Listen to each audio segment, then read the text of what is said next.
آئیے خطیب در بطول جناب علامہ سجاد شبیر صاحب کی طرف چلتے ہیں، ان سے بھی کچھ علامہ طالب جوہری صاحب کے حوالے سے گفتگو کرتے ہیں۔ آپ بھی جاتے رہے علامہ صاحب کے پاس، گھر پہ ملاقات کرتے رہے، آپ کی بھی نشست ہوتی رہی ہے، تو ماشاءاللہ کچھ فرمائیے گا ان کے بارے میں، ان کے علم کے بارے میں، ان کی کتابت کے بارے میں، اور ان کی کچھ اگر آپ کے علم ہے کہ گھر میں کیا ماحول تھا، کس طرح بچوں کو اعوذ باللہ من الشیطان الرجیم، بسم اللہ الرحمن الرحیم۔ مکتب تشیع آج غمزدہ ہے اور سوگ میں ہے۔ یقیناً ایک ایسا چراغ گل ہوا ہے ہماری قوم کا، جس نے ممبر پہ محمد وآل محمد کے ذکر کو عام فہم الفاظ میں لوگوں تک پہنچایا۔ آج میں نے اندازہ لگایا کہ صرف مکتب تشیع کے لوگ غمزدہ نہیں ہیں، بلکہ دیگر مسالک کے لوگ بھی یہ کہہ رہے ہیں کہ جب علامہ طالب جوہری اللہ مقامہ شام غریباں پڑھتے تھے تو گلیاں سنسان ہوتی تھی، ہم سب ان کے ذکر کو سنتے تھے۔ اور آج اہل سنت مسلک کے علماء سے جو میری گفتگو ہوئی تو ان کو یہ کہتے سننا، منظر الحق تھانوی کو اور اپنا عبدالخالق فریدی جو کہ محکمہ میں جامع ستاریہ کے علامہ صاحب کے قریبی، وہ فرما رہے تھے کہ شان رسالت پہ اگر مکتب تشیع میں ہم نے کسی کو روشنی ڈالتے دیکھا تو علامہ طالب جوہری سے کوئی بہتر آدمی نہیں۔ جہاں تک عصر حاضر کی بات کی جائے، جیسے کہ علامہ صاحب نے اور قبلہ نے بڑی خوبصورت باتیں کی، جہاں عصر حاضر کی بات کی جائے تو نوجوان نسل کے پسندیدہ خطیب علامہ طالب جوہری، اس لیے کہ ان کا بیان کا انداز، ان کے گفتار کا طریقہ، ان کے سمجھانے کا انداز، میں نے زحمت دی اور بس اب چند دقیقے رہ گئے ہیں، اب بات واضح ہو گئی، اور یہ جملے کہ آپ نے گریہ کیا اور مجلس تمام ہوئی۔ یعنی عصر حاضر میں وہ یہ واحد خطیب ہیں، علمی، ادبی، یعنی ان کی زندگی کے اتنے پہلو ہیں کہ کس کس گوشے پہ میں روشنی ڈالوں، ان کے فلسفے پہ ڈالوں۔ ان کی جو فلسفے کی کتاب ہے کلیات معاصر، کلیات معاصر، یا دوسری اپنا ان کی جو کتابیں ہیں، ایک جو انہوں نے مرثیے کہے ہیں، جو ان کی شاعری کی کتب ہیں، ایک فلسفی، ایک ادیب، ایک غزل گوئی، ایک ادیب، ایک دانشور، ایک محقق، اور دوسرے ادیان پہ دسترس رکھنے والے، یعنی ایک تو دوسرے ادیان پر گفتگو کرنے والے، دوسرے ادیان پہ مباحثہ کرنے والے، تو دنیا ادب کا واحد خطیب تھا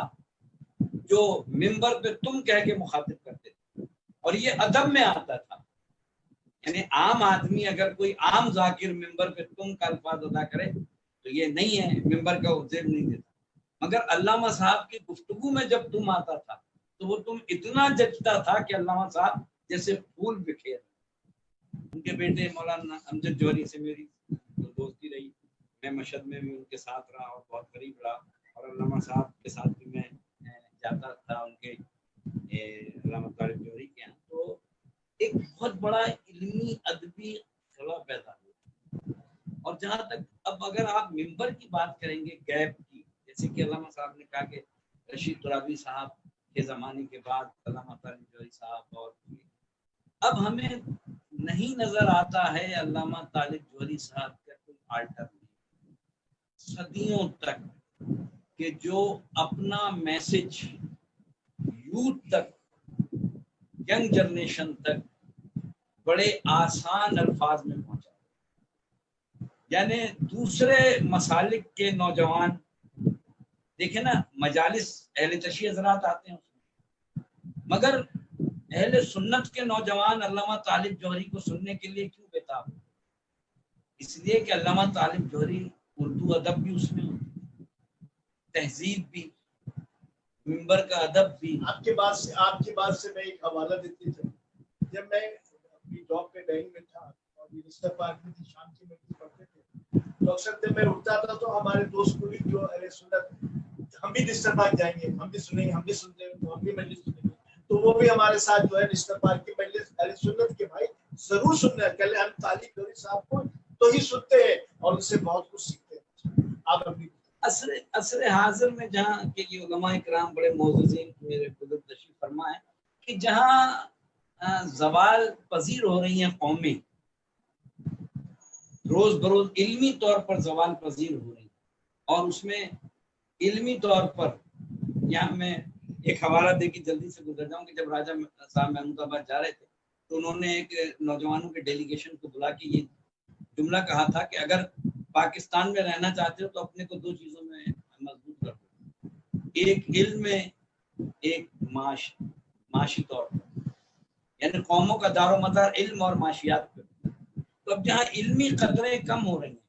ایسے وقت میں علامہ طالب جوہری صاحب کا دنیا سے چلا گیا ایک بہت بڑا نقصان ہے مکتب تشیع,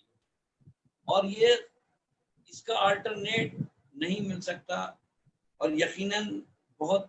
دکھ کا, اور یہ غمزدہ ہیں ہم سب, ہمارے دل بھی غمزدہ ہیں کل رات سے. اور آج آپ نے جنازے میں بھی مکتب تشیع کے لوگوں کا محبت کا اظہار دیکھا علامہ طالب, اور اس کون سی گرمی, کتنی سخت دھوپ, اور اس دھوپ میں ایک دوسری طرف پوری دنیا وبا میں ہے, پوری جگہ کرونا وائرس ہر جگہ پھیلا ہوا ہے, آدمی آدمی سے ہاتھ ملانے سے گریزاں ہیں. ایسے میں لوگ علامہ طالب جوہری کے پیچھے ایک ازدحام مجمع قبر رضویہ نیو رضویہ تک گیا. تو یہ ایک بہت بڑا, آج ابھی یہ محسوس نہیں ہو رہا شیعہ کمیونٹی کو, شاید ابھی ہمارے جذبات وہ نہیں ہم سمجھ پا رہے کہ کیا گیپ ہو گیا. یہاں میں یہ بات کر دوں اور اپنی بات کو آگے بڑھا دوں کہ علامہ طالب جوہری کی ایک خوبی یہ بھی تھی کہ وہ کبھی کسی کے دربار میں گئے نہیں, وہ کبھی کسی کے پاس گئے نہیں مسئلہ لے کے, ہمیشہ جس کو ضرورت ہوئی وہ ان کے پاس آئے, کوئی بھی ہو, وزیر اعظم ہو, وزیر اعلیٰ ہو, صدر ہو, وہ کہتے تھے میں نہیں جاؤں گا, جس کو ضرورت ہو, طاقت کے دور پہ ادارے ہوں, اور وہ طاقت کا زمانہ جہاں سب ہم سمیت دوڑتے تھے, وہاں اس زمانے میں علامہ طالب جوہری نے سرنڈر نہیں کیا. وہ کہتے تھے میں نہیں جاؤں گا, نہ ان کو کوئی بلا سکا نہ ان کو کوئی جھکا سکا. یہ مفتی جعفر حسین کے بعد جو میری نالج میں ہے, اس سے پہلے تو علامہ کرار صاحب اللہ علیہ, مفتی جعفر حسین کے بعد یہ واحد عالم تھے جو نہ کبھی سرکار کے پاس گئے نہ کبھی دربار کے پاس گئے. اور اگر نشتر پاک سے رشید ترابی کے بعد, رشید ترابی صاحب نے جب جنگ اخبار کا بائیکاٹ کیا تھا, ایک جملہ کہا تھا کہ کل سے کوئی جنگ اخبار نہیں لے گا, اور پھر علامہ طالب جوہری کی جو آواز نشتر پارک میں گونجتی تھی وہ دنیا میں سنی جاتی تھی. اب نشتر پارک مرکز نہیں رہا, نہ مرکز بنانے والے رہے نہ مرکز کو سمجھ کے مجلس پڑھنے والے رہے. علامہ طالب جوہری کے بعد اب نشتر پارک کو کوئی آلٹرنیٹ طالب جوہری صاحب کا نہ میسر آیا ہے. بڑی ذمہ داری سے میں یہ کہہ رہا ہوں کہ نہ میسر آیا ہے اب تک کوئی بھی, اور نہ ان جیسا کوئی ان کا آلٹرنیٹ نشتر پارک کو مل سکتا ہے. آزمائش کر کے آزما کے لوگوں نے دیکھ, تو طالب جوہری ایک بہت بڑا باب مکتب تشیع کا بند ہوا ہے. ہماری دعا ہے کہ پروردگار محمد والے محمد کے صدقے میں. میں نے آپ سے ایک بات اور پوچھی تھی, کرنا چاہ رہا تھا میں اپنے ناظرین کے لیے, تو انہوں نے جو علم کا جو خزانہ تھا اس خزانے کو اپنے گھر میں بھی کس طرح ترغیب دیا یا کس طرح بڑھایا, بچوں میں وہ چیزیں علمی معرفت حاصل ہوئی بچوں کو ماشاءاللہ, اور آج ماشاءاللہ سبھی بچے ان کے مجالس بھی پڑھ رہے ہیں ماشاءاللہ, لیکن کس حد تک وہ کامیاب ہو گئے. دیکھیں یقیناً ان کے تینوں بیٹے جو ہیں وہ امجد جوہری, ریاض جوہری اور اسد جوہری صاحب جو ہیں مجالس پڑھ رہے ہیں, پنجاب میں پڑھتے ہیں, یقیناً پڑھتے ہیں, اور کچھ انہوں نے یہاں پہ اپنے شاگرد بھی جو ہیں ان کو بھی تعلیم دی ہے, اور ایک مدرسہ بھی انہوں نے قائم کیا تھا کسی زمانے میں. اس کے بعد مگر انہوں نے علمی طور پہ جیسے میں نے عرض کیا کہ انہوں نے کئی کتب جو ہیں وہ تحریر کی, اور اس کے بعد بھی مگر پھر بھی انہوں نے علم کے جوہر ممبر سے, دیکھیں دو چیزیں ہوتی ہیں, تحریر اور تقریر. آج کل بڑے ڈیجیٹل دور ہے، تقریر کو قید کر لیا جاتا ہے کسی بھی طریقے سے. تقریر کو پہلے تو بڑے بڑے ٹیپ ہوتے تھے، کیسٹ لگتی تھی. اب تو دنیا کا دور ہے کہ آپ سیٹلائٹ کے ذریعے سے جو ہے اس کو تقریر کو ہے قید کر لیتے ہیں. مگر تقریر کے مقابلے میں تحریر کی افادیت آج تک موجود ہے. تحریر زندہ رہتی ہے، عالم کو موت آتی ہے، مگر جب تک اس کی تحریر زندہ رہتی ہے علامہ صاحب، وہ عالم زندہ رہتا ہے. اسی طریقے سے علامہ مجلسی علیہ رحمہ کی جب تک کتاب رہے گی، شیخ یعقوب کلینی علیہ رحمہ کی جب تک اصول کافی رہے گی، شیخ مفید علیہ رحمہ کی کتابیں رہیں گی، جب تک ان علماء کی کتابیں رہیں گی، علامہ ہلی علیہ رحمہ کی ان کی کتابیں رہیں گی تو یہ زندہ رہیں گے. علامہ طالب جوہری نے جو کتابیں تحریر کی، تدوین کی یا تحقیق کی،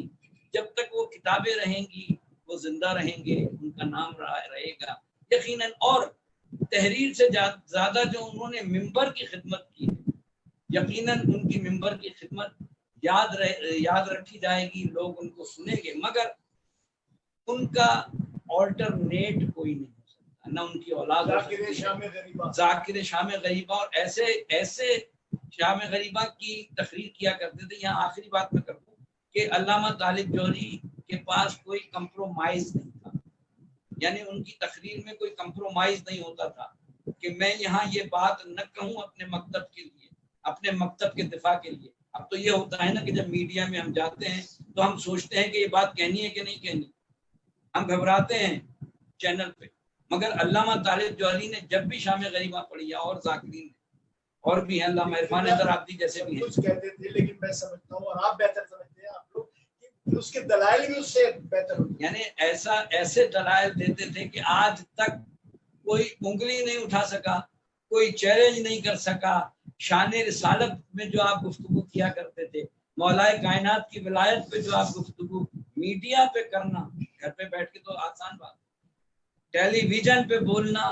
بہت بڑا کام ہے جو علامہ طالب جوہری نے کیا ہے، اور مکتب تشیع کی حقانیت کو ثابت کیا ہے، غدیر کو ثابت کیا ہے دین ٹیلی ویژن. تو یہ باتیں ضرور یاد رکھی جائیں گی اور وہ یقیناً ہمارے دلوں میں یہ علامہ صاحب. اور یہ مجالس سے جو بات سے ہوتی تھی، یہ تو جہاں تک میرے بھی علم ہے تقریباً دنیا کے ہر ملکوں میں، پتہ نہیں 40 یا 45 ملکوں میں ڈائریکٹ ریلے ہوتی تھی. کسی زمانے میں ریلے ہوتی تھی، اب لائیو ٹیلی فون کے ذریعے سے ریلے 74 ممالک 75 سے 80 ملکوں میں ریلے ہوتی تھی. اور اب تو نیٹ پہ جو ہے پوری دنیا میں چینلز میں دکھایا جاتا تھا، اور اب تو ویب چینلز پہ دکھایا جاتا تھا. اب کے زمانے میں طالب جوہری صاحب کو تو پوری دنیا میں نشر و اشاعت ہوتی تھی عالم محمد کی. کوئی عالم، کوئی طالب جو مجھے ابھی تک یاد ہے، جب میں دبئی میں تھا، میں جب دبئی میں عشرہ پڑھنے گیا تھا، ہمارے قبلہ جواد عابدی صاحب بھی لائن میں پڑھ چکے ہیں، میں بھی پڑھ چکا ہوں. تو یقین مانے حسینیہ زہرا میں جب وہ 5 مجلسیں پڑھنے آئے تھے، مجھے ابھی تک یاد ہے، آج سے کوئی 8 سال 10 سال پہلے. تو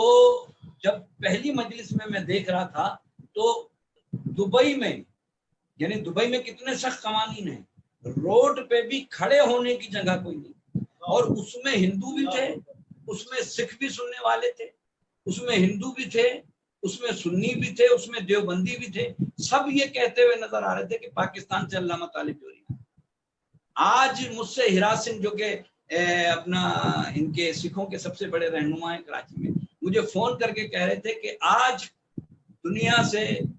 بہت بڑا انسان چلا گیا جس سے ہم سکھ بھی، ہم اس سے جو ہے امام حسین کی تعلیم کو حاصل کیا کرتے ہیں، اس لیے کہ حسین صرف آپ کے نہیں ہیں، حسین ہمارے بھی ہیں. یہ سکھ کہہ رہا تھا کہ طالب جوہری کا دنیا سے چلا جانا ہمارے لیے بھی بہت بڑا نقصان ہے. یہ ہے علامہ طالب جوہری.